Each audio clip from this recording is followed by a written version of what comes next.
Hello and welcome back to Storytime with Melody. Today we're going to read the last part of this wonderful and amazing book, Rumpelstiltskin. Well, let's get going.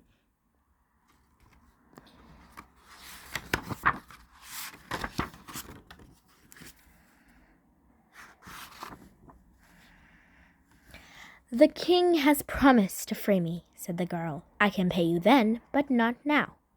Well, said the little man, there is one thing you can give me. What's that? Asked the girl. Anything. Name it. I want your firstborn child when you are queen, said the dwarf. Very well, said the girl. After all, what chance did she have of being queen? The dwarf rubbed his hands together and disappeared again. The king arrived to unlock the door. He immediately asked the miller's daughter to marry him. The girl was amazed and then thought of her promise to the dwarf. Had he known what the king was going to say? The marriage took place a few days later. The miller was very proud when he saw his daughter sitting on the throne beside the king. Months passed, and nearly a year later, the queen had a baby.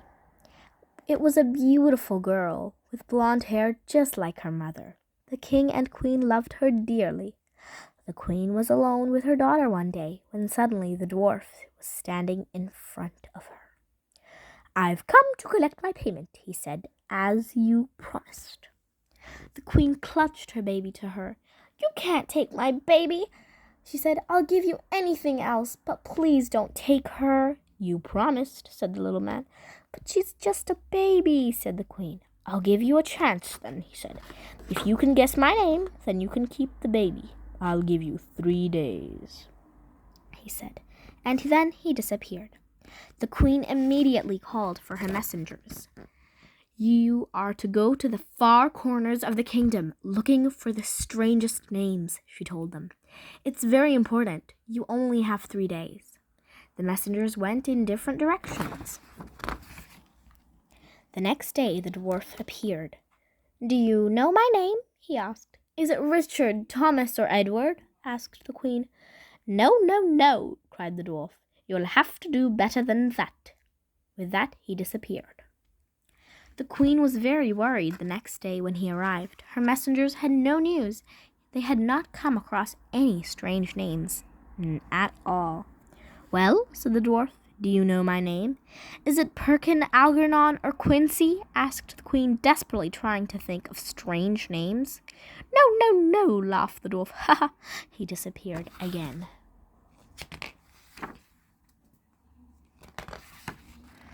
The queen was very worried, but that night the last 2 messengers arrived. We were in the forest when we saw a fire, they told the queen. Dancing around the fire was a little figure, and he was singing a very strange song. Tonight I sew, and then I'll bake. Tomorrow the queen's baby I shall take. The queen, she cannot spoil my game, for Rumpelstiltskin is my name. Thank goodness, said the queen. The queen was ready the next day when the dwarf arrived. Do you know my name? He asked her, grinning from ear to ear. Is it Wilberforce? Asked the queen. No, cried the little man. Is it Zebedee? She asked. No, he cried, rubbing his hands together. Then could it be Rumpelstiltskin? She asked with a smile.